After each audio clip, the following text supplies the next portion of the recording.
Olá, você que está aqui nos ouvindo ou está nos assistindo aqui pelo canal.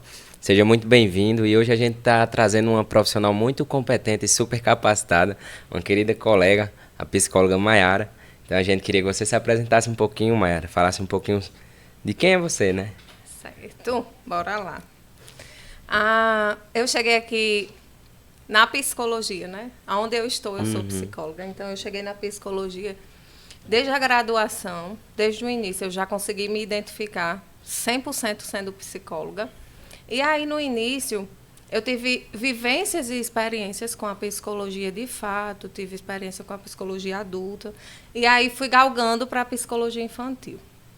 Fiz atendimento em Natal e aí vim morar aqui em Currais através de uma transferência do esposo e aqui estou. Sou muito feliz, me sinto currasnovense. E aí comecei a fazer atendimento com psicologia infantil pela prefeitura do município e outras prefeituras e na clínica CEMED, onde eu atendo até hoje, até os dias atuais. Meu foco principal, meu objetivo é a psicologia infantil. E é algo que eu vivo com muita verdade, com muita sinceridade e com muito afeto, né? A gente consegue compartilhar esses momentos da psicologia infantil, onde eu consigo expressar e viver de verdade o que eu amo. Perfeito, mulher. Você já sabe o intuito, né, do Presentel. O Presentel ele surgiu nesse intuito de realmente presentear as famílias de crianças atípicas, mas também as típicas, né? Quem assistindo vai se contribuir com essas nossas palestras. A gente já trouxe psicólogo, a gente já trouxe também fisioterapeuta e novamente a gente veio com a psicologia, mas hoje trazendo uma parte mais prática. Hoje a gente vai falar um pouco sobre esse desenvolvimento infantil, sobre um olhar da psicologia. E eu queria que você falasse um pouquinho assim, como a psicologia contribui, né, nesse desenvolvimento infantil. Certo. Eu sempre digo aos pais que a criança ela está sinalizando todo o tempo o que ela precisa.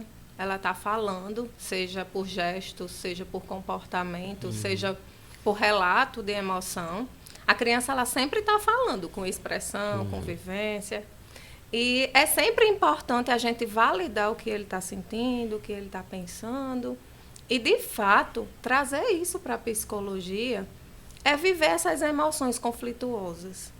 E aí a gente vai em busca desses comportamentos. Nos atendimentos, a gente observa com muita clareza a fala do corpo. Quando a criança chega, a terapia não é uma sala de recreação, não é uma Exatamente. sala recreativa. E tem muitos pais, né, Tem que muitos pensam que pais ele vai que lá ainda... só para brincar, Isso. vai para a escolinha com o tio tal. Não, né? Eu vivo para desconstruir isso. Terapia não é uma sala de recreação. Terapia é uma sala de disciplina. E aí, quando a criança ela chega na nossa sala, ela vai entender muito melhor sobre o que é comportamento adequado, sobre o que é comportamento desregulado, sobre o que é sentir de verdade o que ela está vivendo. Ela é validada naquela sala, onde ela pode expressar todas as emoções, sejam as emoções necessárias, sejam emoções desnecessárias, sejam emoções trazendo mais para a linguagem funcional, positiva, negativa. O que ela quer trazer ali, a gente sempre acredita, valida, que é o mais importante. Então, a gente escuta de verdade o que ela está relatando.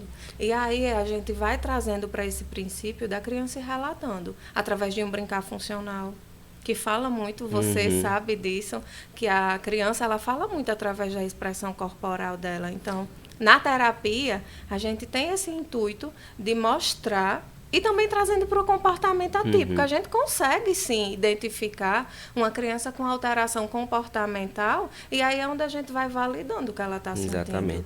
Tem um professor meu que ele dizia uma coisa que é muito bonita, né? É impossível não se comunicar. Que Isso. apesar das crianças não falarem, elas estão se comunicando a todo momento. É com choro, com uma birra, com uma fuga, com a retração do corpo, né? E a gente, enquanto profissional, não só da comunicação, mas do desenvolvimento de uma forma geral, a gente quer falar um pouquinho também sobre essas partes, né? Dentre elas o brincar, né? Que toda criança ele começa desenvolvendo o seu mundo através da brincadeira. Isso. Eu queria também trazer esses pontos hoje um pouquinho para a gente explanar uma coisa que é tão importante, que a gente sabe e mensura a importância que tem essa coisa, só que os pais às vezes menosprezam, Isso. às vezes não dão tempo, às vezes não brincam com as crianças, não compartilham desse momento mágico, né? Isso. O brincar tem N funções. O brincar, ele desenvolve a linguagem, desenvolve a aprendizagem, desenvolve a comunicação, as habilidades motoras finas, desenvolve a habilidade de comunicação e tantas outras coisas que a gente poderia não se deter falando apenas desses desenvolvimentos. Mas, em contrapartida, através do brincar, a criança também expressa o que ela está sentindo. Exatamente.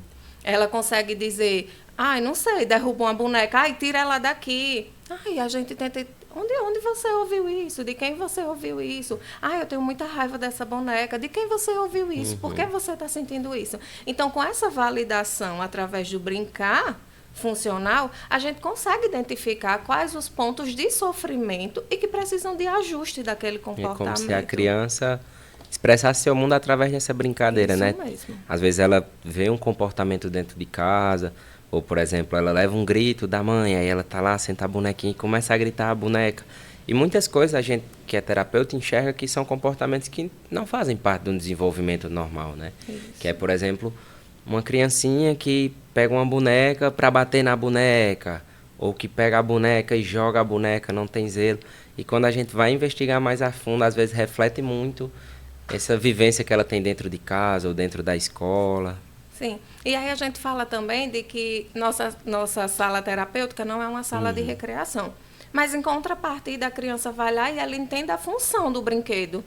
Porque a gente, quando pega uma criança, quando ela chega para a gente já na fase inicial, a gente percebe ela muito desregulada, ela não dá função ao brincar. E aí é onde a gente começa a investigar os transtornos, né, do neurodesenvolvimento. Seja o TDAH, seja o TOD, seja o TEA. E aí é onde a gente começa a levantar as hipóteses, soma com outros profissionais, né, porque a gente sozinho, eu digo que a gente não caminha, tem que estar de mãos dadas com outros profissionais para a gente ter êxito nessa hipótese diagnóstica. Mas o que é que eu digo aos pais? Em relação ao brincar, em relação a essa investigação, fica mais difícil quando você se detém apenas ao transtorno. Exatamente. Eles colocam o transtorno à frente da criança, né? À frente da criança. E ali você tem uma criança. Será que, não, vou enxurrar ela de brinquedos? A criança, muitas vezes, ela não precisa do brinquedo, ela precisa do brincar. Quem é que vai brincar com ela? Quem é que vai ser o companheiro da brincadeira? Então, eu não preciso de um brinquedo, eu preciso de uma pessoa para brincar. Eu preciso que ela me ajude a dar função àquela brincadeira. E aí, muitas vezes, os pais não entendem que quando a criança brinca com eles, há um estreitamento de vínculo muito grande. É um elo, é uma capacidade, é uma sensação de dever cumprido para ambos. Porque o filho fica naquela dependência dos pais, muitas vezes eles não entendem que não é porque, ai, quero chamar a atenção. Eu sempre digo muito isso. Eu sempre digo muito isso. Qual é a diferença de uma criança teimosa para uma criança persistente? Qual é a diferença, né? Então, assim, a única diferença é o que você diz com ele. É porque você é muito teimoso. Mas ele está persistindo em contar algo, em mostrar alguma situação. E aí é uma diferença muito grande na forma como você conduz. E isso não é diferente no brincar. Como é que eu estou conduzindo essa brincadeira? Será que eu não consigo ajustar o comportamento do meu filho através do brincar? Será que quando eu dou função àquele brincar que ele está desregulado, eu digo, mas por que você está desregulado com os objetos? E o que acontece muito, né, a gente consegue enxergar enquanto terapeuta, porque a gente vê de fora. Aí ver de fora, às vezes, é muito fácil. Esse processo de que o pai está cansado, a mãe está cansada, muita demanda. Aí gera um tempo. Realmente, isso gera uma demanda. Tem que ter um tempo, uma atenção, um momento ali para você realmente estar com a criança, inteiramente com aquela criança. Sim. E hoje em dia é muito mais fácil delegar essa obrigação, por exemplo, para um celular. Aí todo mundo diz, não pode dar o celular e tudo mais. Só que os pais não conseguem e dão. Mas por que é que não pode, né? Eles perguntam muito. E parte muito desse princípio de roubar uma janela de experiência, um tempo que era para ser dedicado com outras coisas, né? Assim, já na psicologia, trazendo mais para esse mundo dos transtornos do neurodesenvolvimento, voltando, eu sou muito a favor De que se você observa, e aí agora a gente vai entrar nos comportamentos, né? Se você observa que seu filho apresenta uma alteração de comportamento, é algo que você não sabe lidar, busque um profissional. Busque um profissional, porque quanto mais precoce a gente acolhe aquelas demandas, mais a gente tem uma evolução. Porque o cérebro da criancinha, Ainda novamente tá naquele... reforçando, a Isso. gente já falou um pouquinho sobre isso de estimulação precoce, mas é interessante a gente puxar, né? Que quanto mais novo, mais fácil dele absorver, mais fácil dele solidificar aquele conhecimento que a gente está trazendo de uma forma muito mais prática e maleável, né? Sim, sim. E é muito importante quando há essa flexibilidade entre o profissional e a família, porque é algo que ajuda muito. Como eu já venho desse processo terapêutico há mais tempo, eu sempre digo, terapia não é o que a gente faz aqui. É o que a gente faz quando sai da sala terapêutica. O que é que você vai fazer para conduzir aquele comportamento? O que é que você está fazendo para pontuar nesse comportamento de benefícios? E aí eu entro muito nesse princípio de que a criança, ela está sinalizando todo o tempo. Se você... Ai, Maiara, é porque eu não entendo dos marcos do desenvolvimento. Gente, você não usa o celular? Tem lá na internet.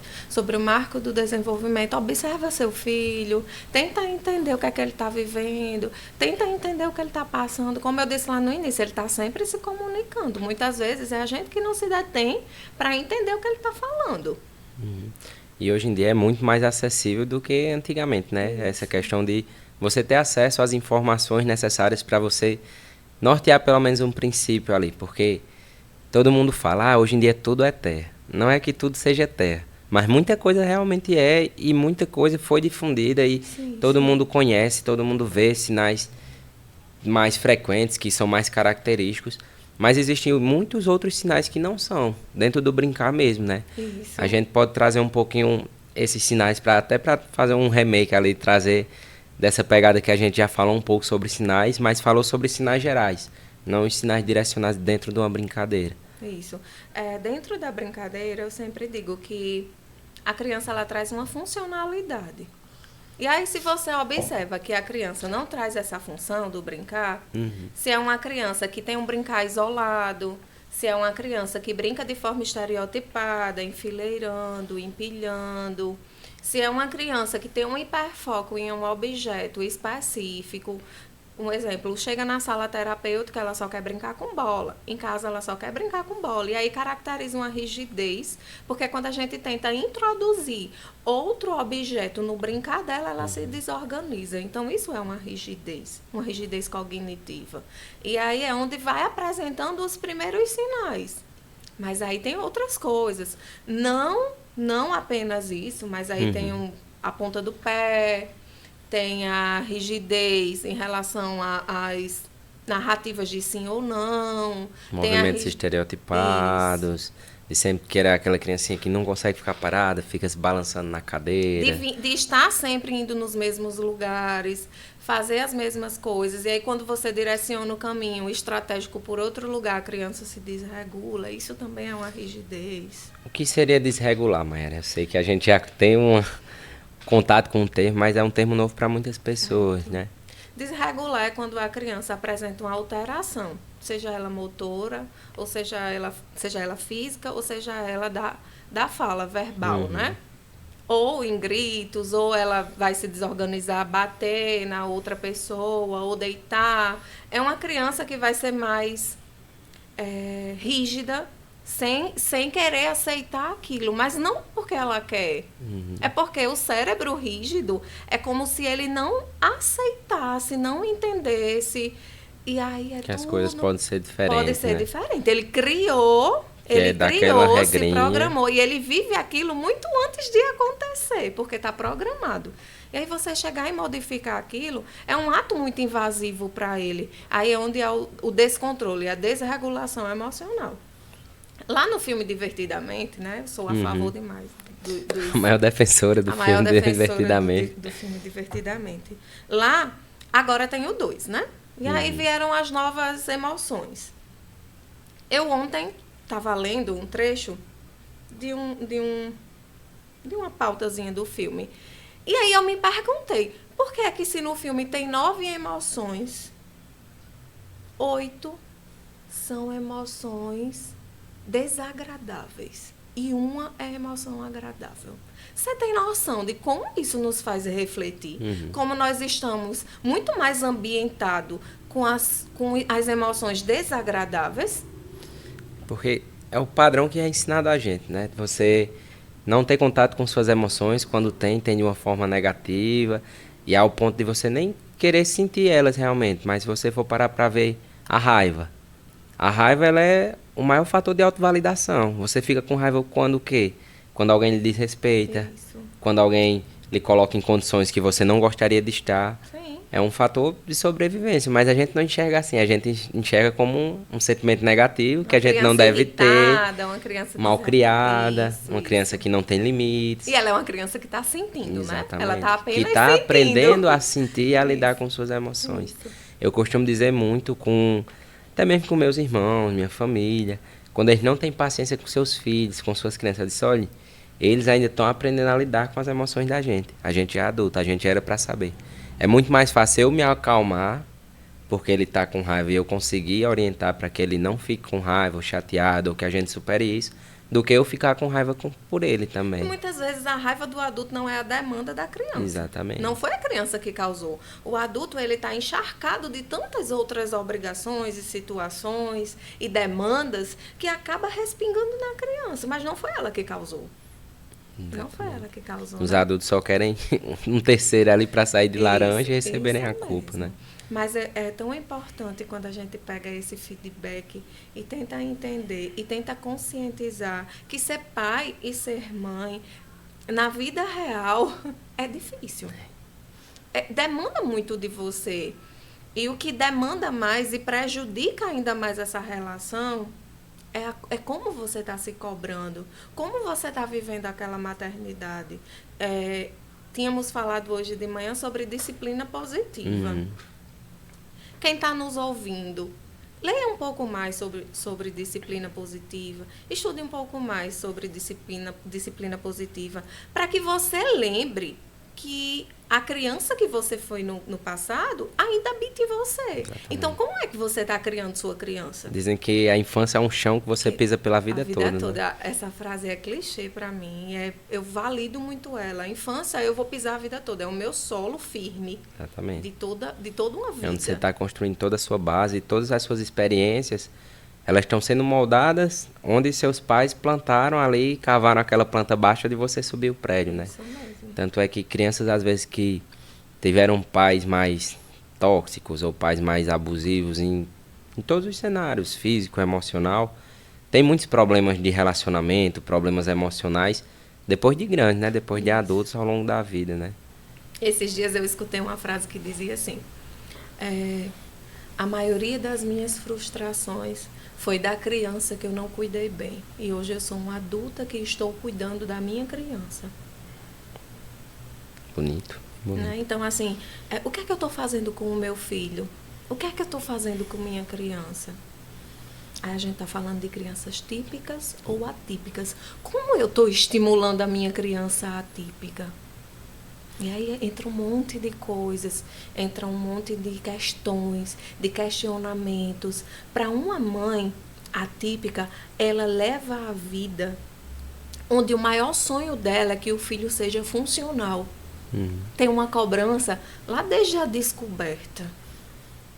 E entra muito na questão de, até mesmo perpassando o luto, depois você aceita o diagnóstico, você muda muito a chavinha para agora eu vou correr atrás das terapias que ele precisa e de tudo mais. Mas muitas vezes você não enxerga o filho real que você tem, né? Assim, não dizendo que ele não tem potencial para desenvolver, mas o tanto que ele já ganhou. A gente vê crianças em níveis de suporte, inúmeras deficiências.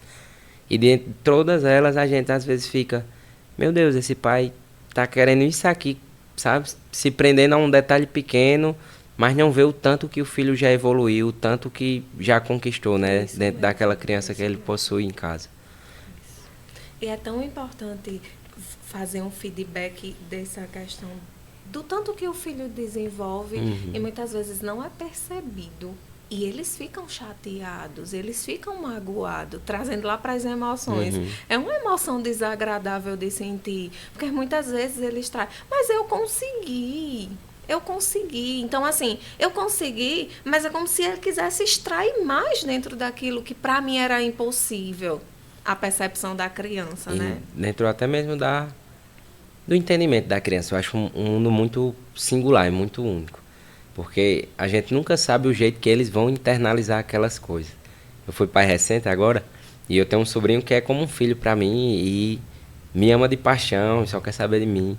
Quando eu tive minha filha, impactou muito nele, porque ele pensou como, agora meu tio vai direcionar a atenção dele para minha sobrinha, para minha prima, e não vai mais querer saber de mim. Só que ninguém sentou para explicar a ele, para conversar com ele, que era outro tipo de amor, que o Sim. tio ainda está ali, que ainda está com ele. Aí quando foi um dia a gente caminhando, ele parou assim no meio da rua, sentou no chão e disse, que foi? Vou ficar aqui. Eu disse, por quê? Você não me ama mais? Você agora tem uma filha? Para você ver o jeito que eles veem de uma forma tão única, né? Tão singular as coisinhas e que a gente tem que tratar eles com seriedade. Eles são pessoas que estão se desenvolvendo, estão aprendendo a lidar com seus sentimentos e muitas vezes não sabem como reagir com esses sentimentos que chegam a ele, né? Isso. E assim, a forma como eles sentem é diferente da forma como eles expressam já assim. Exatamente. Muitas vezes eles estão sentindo potencialmente bilhões de vezes mais do que eles estão trazendo. Porque eles não sabem. Eu volto lá para psicoeducar. Nós, lá atrás, a gente achava que era importante aprender só o alfabeto, as vogais, os números. Hoje, obrigatoriamente, nós precisamos ensinar aos nossos filhos o que é viver, o que é sentir. Precisamos psicoeducar os nossos filhos sobre emoções. O que você está sentindo? Como você vai se defender diante disso? Vamos aprender a bloquear certas emoções que te fazem mal. Como Então, reagir a ela. eu preciso psicoeducar o meu filho desde muito cedo. Porque aí vem lá aquele estigma, né? Mas eu era assim, não é mais, tá certo? E Não é muita- sobre você, é sobre seu aquilo de, filho. mas eu era assim e tô vivo. Sim, mas a gente não tá numa prova de sobrevivência, não. Todo mundo tem que sair vivo, mas tem que sair com saúde mental. Isso Porque mesmo. antes era muito negligenciado e o pai da gente, o tio da gente que diz que isso é frescura, que isso é besteira, às vezes é alcoólatra porque nunca teve contato com suas emoções, ou a mãe, a avó, é uma pessoa super ansiosa, mas nunca quis encarar isso. Tudo pelo estigma de que pessoas que tinham contato com suas emoções, que iam para psicólogo, para psiquiatra, eram os loucos, né? Eram as pessoas marginalizadas, pessoas que estavam caçando problema. É muito interessante ver essa perspectiva e também mudar essa perspectiva e naturalizar a busca de aceitação e de entendimento do seu próprio eu. Que nos afeta diretamente as nossas emoções. E principalmente quando elas não são reconhecidas. E é o que acontece nessa primeira infância, onde elas estão descobrindo o que é sentir, estão naquele conflito, galgando para tentar entender se é raiva, se é medo. E é importante, nessa psicoeducação, eu entender que as emoções, elas nunca estão só, né? A ansiedade, ela traz a raiva, ela traz o medo, ela traz a alegria, ela traz tantas outras coisas. Muitas vezes eu estou ansiosa porque eu quero muito fazer aquilo. Então, no fundo, eu estou alegre, mas eu estou ansiosa. A saudade, eu digo que ela é companheira da alegria e da tristeza. A saudade é um sentimento até curioso para você ver como isso varia muito de região para região. No inglês não existe uma tradução para a palavra saudade. Para você ver que não é como se os ingleses não sentissem saudade, né? Não sentissem esse sentimento de nostalgia, de falta, mas eles não conseguiram mensurar dentro de uma palavra. E isso varia de cultura para cultura, como também varia de região para região, de pessoas para pessoas, de idade para idades. E a gente tem que trabalhar muito nisso, nesse potencial de ensinar as pessoas, ensinar os nossos filhos, ensinar nossas crianças como reagir, como lidar e como aceitar e sentir tudo o que elas sentem, né? Eu acho interessante levantar uma pauta, uma fala, porque a gente às vezes fala tanto nisso de trabalhar em terapia, que às vezes a gente enquanto profissional, a gente quer passar o que a gente acha que é correto e muitas vezes perpassa a criança. Uma vez eu estava com uma criança, estava atendendo ela e ela já fazia psicologia há muito tempo, uns 4 anos de terapia, e ela ainda era pequenininho, tinha 7 anos.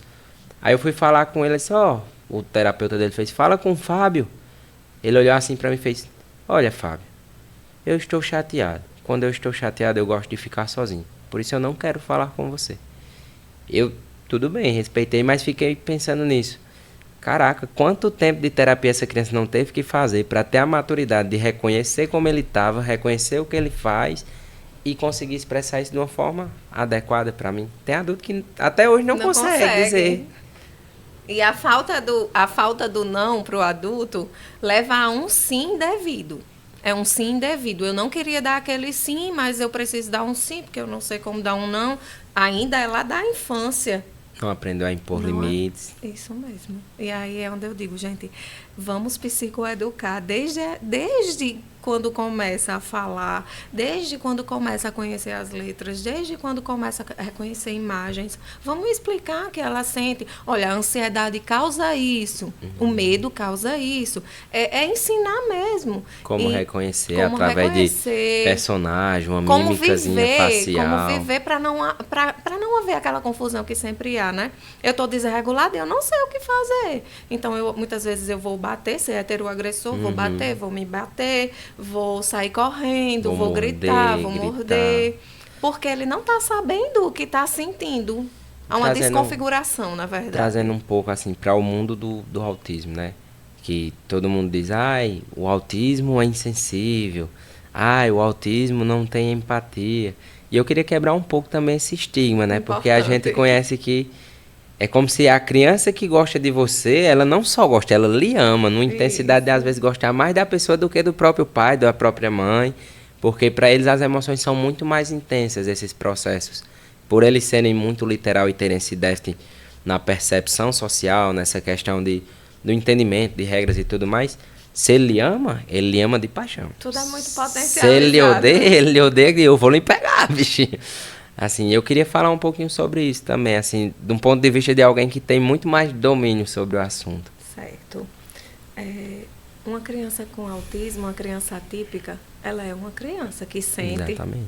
Ela é uma criança que vive. Ela é uma criança que tem contato com outras pessoas, que tem contato com as emoções dela. E aí, é sempre muito potencializado o que sente. Se é o amor, é muito amor. Se é a raiva, é muita raiva.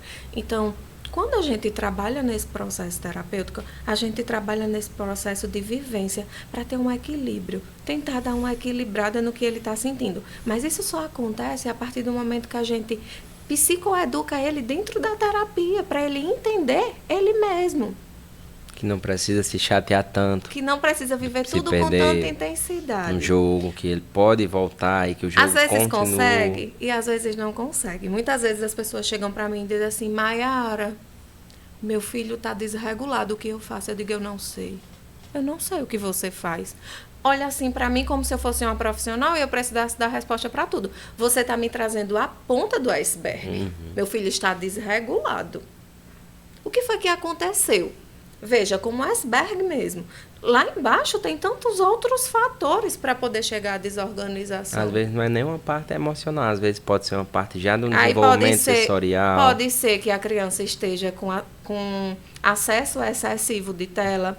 Pode ser que alguém da família esteja desorganizando ele emocionalmente.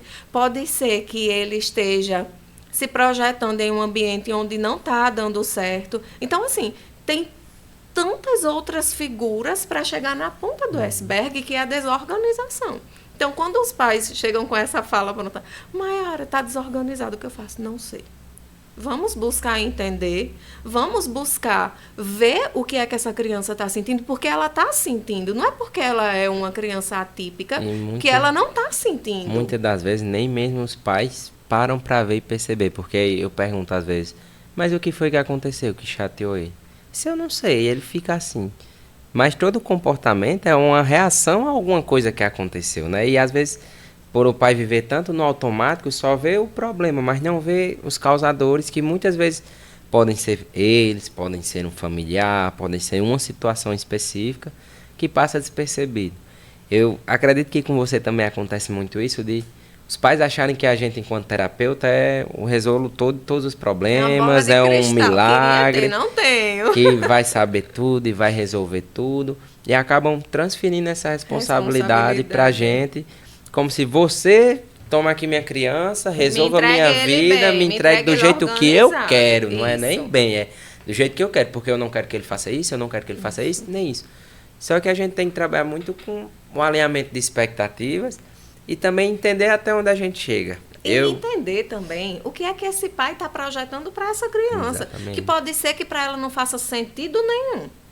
Exatamente. Pode ser que ela esteja bem dentro dos parâmetros que Dentro ela das também, limitações que ela possui. que ela possui. E aí, o que é que entra? Entra uma cultura, entra um pai que idealiza, que deseja, que não se realizou na vida adulta, que há uma transferência para a criança. Imagina aí o nível de responsabilidade que você transfere. E aí, quando você pega uma criança, quando você começa a atender uma criança atípica com esse pai, que fez todo aquele depósito de emoção nela, de expectativa, de todos os is, pontuou nela. E aí ela não vai, na percepção dele, ela não vai dar o retorno esperado. É muito difícil alcançar, né? É uma Terceirizar o outro. é uma pela sua frustração muito felicidade. grande. E aí ele chega na terapia e diz, resolve isso aqui pra mim. Como é que eu resolvo? Como é que eu resolvo? Porque a criança está regulada. Porque a criança, dentro da perspectiva, ela está no desenvolvimento ideal para a idade cronológica, mesmo sendo uma criança atípica. Então, assim, a nossa maior dificuldade enquanto terapeuta é alinhar essa vivência de família e criança. E os pais, eles têm que entender que eles têm um papel fundamental de potencializar todos os resultados que a gente tem. A gente, enquanto profissional detentor de um conhecimento, a gente tem que capacitar esses pais também. Não no sentido de que o pai vai trabalhar para mim, mas vai trabalhar junto com a gente. Isso. E partindo desse pressuposto de trabalhar alinhado nas expectativas da família, não é que a gente vai fazer tudo que a família quer, mas dentro do que ela quer, a gente vai fazer o que é possível, né? Orientar para o que é possível ser feito. Por exemplo, um pai chega para mim e faz, ai, Fábio, meu filho tem 6 anos, ainda não fala, mas eu queria que ele falasse. E eu, enquanto profissional, eu vejo se ele consegue, tem capacidades para desenvolver fala ou não. Mas o que é mais importante, pai? Que a gente permita a comunicação, que ele desenvolva uma comunicação, que você entenda ele, saiba se ele está feliz, se ele está triste, se ele quer alguma coisa, se ele não quer, ou que ele vocalize uma palavra só pelo ato de vocalizar sem função alguma. Eu acho que a gente tem que partir também desses pressupostos de alinhar expectativas dos pais, porque às vezes eles chegam com expectativas que são muito distantes do que a gente consegue chegar, porque a gente não é milagreiro, né? A gente também pode trazer a ponta do iceberg para a fala, né? A fala é a ponta. Exatamente. Antes disso tem a intenção comunicativa, tem o contato visual, imitação, tem um brincar funcional, tem tantas outras questões que acontecem ali para poder chegar na fala, né? Então, assim, vamos validar o que está vindo aqui embaixo, na pirâmide, e não focar apenas o que está no topo, que é o que o pai deseja e idealiza para a criança. E, assim, se ele tem função, se ele é funcional, potencialize essa função, parabenize, viva com afeto, ouça a criança. Muitas vezes a criança, ela chega na nossa sessão, ela quer ser ouvida. Contar, tia, o super-herói, ele empurrou, aconteceu isso na minha sala. Olha, minha amiga, e aí a gente vai... Sério, mas está ouvindo, está validando, está acreditando, está ajustando um comportamento através dessa fala. Então, são coisas que também podem sendo inseridas nessa vivência familiar, na disciplina positiva do dia a dia. É diferente eu ser rígido com meu filho e eu ser ouvinte. Eu não preciso ter uma educação desrespeitosa para que meu filho tenha esse contato comigo, esse respeito. Eu preciso acreditar no que ele está me dizendo, validar o que ele está sentindo. Você fazendo esse levantamento me lembra muito Pequeno Príncipe, quando você está lendo logo o prefáciozinho que o aviador está explicando quem ele era. Ele disse, quando eu era pequeno eu queria ser artista. Mas a gente cresce e descobre que os adultos só gostam de geografia, de política, de matemática e de dinheiro. E é muito estranho você perpassar de você ser a criança que tinha um sonho, que tinha uma expectativa, que realmente tinha aqueles interesses e se moldando na vida adulta e cada vez mais você se enxergar como esse adulto. E eu me policio muito nesse sentido de que quando eu estou muito envolvido, eu tenho que trabalhar para ganhar dinheiro, para pagar a conta. Eu lembro que tem aquela criança que queria ser validada, queria ser escutada. E eu tento trazer isso para a minha prática clínica também, porque às vezes a gente tá ali educando uma criança para que ela saiba sair alfabetizada, que ela saiba falar, que ela saiba se entender, mas dentro do que a gente acha que é correto. Quantas vezes a gente realmente para dentro de casa para escutar seu filho e dizer: foi o que você está falando com o papai ou com a mamãe? Ah, você quer dizer isso? E muitas crianças às vezes encontram muito mais acolhimento com um professor, com um amigo, com um terapeuta. E para eles é muito difícil, para os pais enxergarem: ah, onde foi que eu errei, que meu filho é um adolescente e não fala nada comigo? Mas como é que ele vai falar se quando ele buscava você quando criança, você repreendia ele, né? Isso. Na terapia, eu tenho muito esse cuidado de preparar a criança, o adolescente para a vida. Eu não sei se aqui é muito adotado esse modelo terapêutico de saída terapêutica. E eu faço já há bastante tempo essa saída terapêutica com eles. E assim, é magnífico. É magnífico porque a gente se programa dentro do processo terapêutico para nessa saída terapêutica ele trabalhar uma habilidade que ele tenha dificuldade. Então, assim, eu tenho dificuldade de pagar uma conta. Ok, então a gente pede para a família trazer aquela conta, seja um papel de água, de luz, de energia, né? Seja uma conta simples, que a gente possa aí ele realizar esse pagamento. Então, eu vou trabalhando essas habilidades sociais, seja aí para uma sorveteria, ele mesmo pedir o sorvete, ele mesmo pagar o sorvete dele. Isso é tão importante para eles, porque é uma forma deles validarem, deles se ambientarem, deles crescerem nessa percepção. Independentes, né? Autonomia. E enquanto pai, Mayra, assim, eu sou um pai.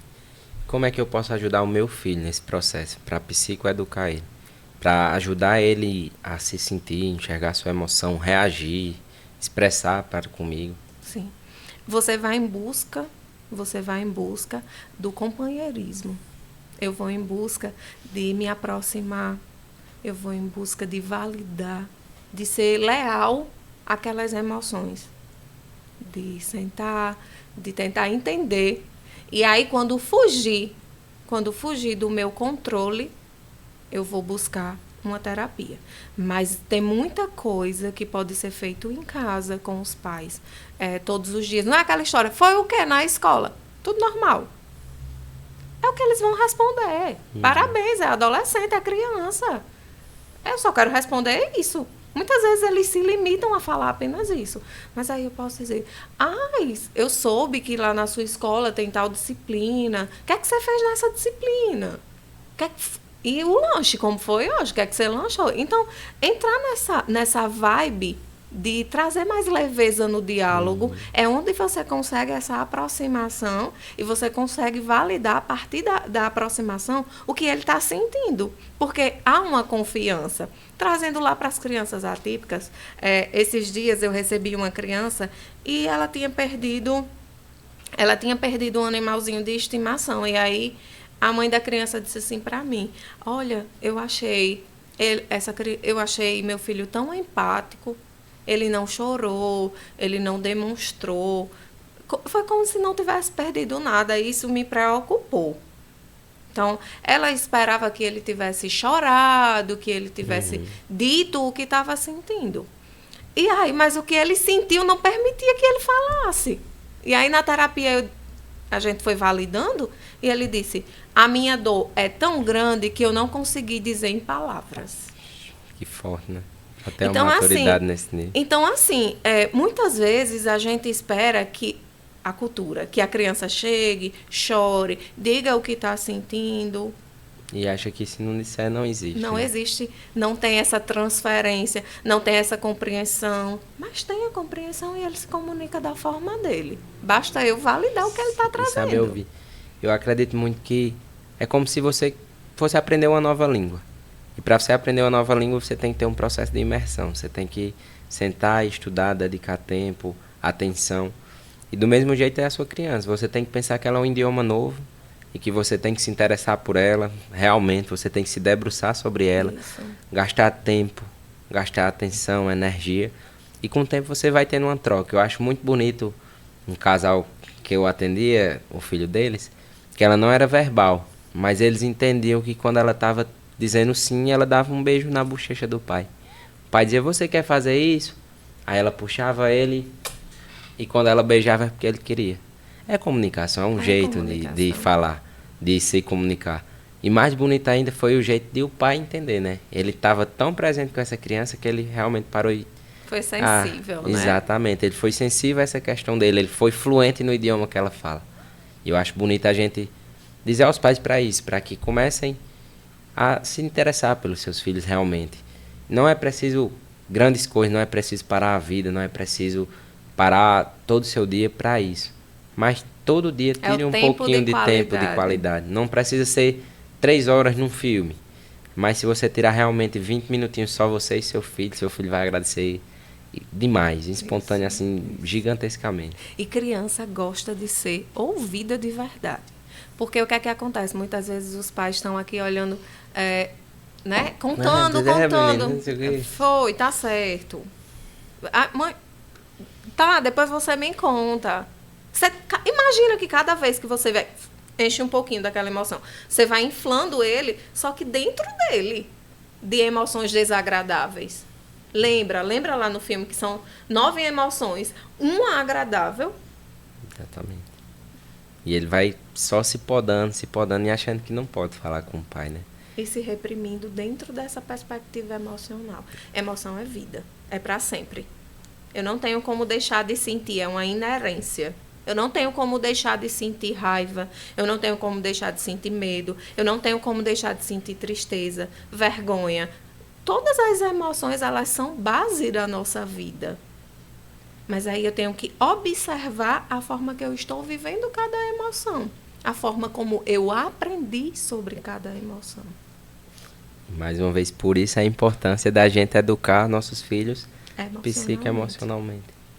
Foi um prazer, Maiara. Tem alguma mensagem, alguma coisa que você quer deixar para os nossos ouvintes, para os nossos telespectadores, para eles se atentarem ou para eles tentarem fazer com seus filhos, consigo mesmo, às vezes, também? Minha mensagem é que sejam mais leves com a infância, sejam mais amáveis com a infância. Tente não pegar a sua criança que não deu certo e transforme em amor para o seu filho, para o seu sobrinho, para as crianças que você precisam conviver. A criança ela tem uma pureza muito magnífica. É muito ruim para ela amar e não ser amado.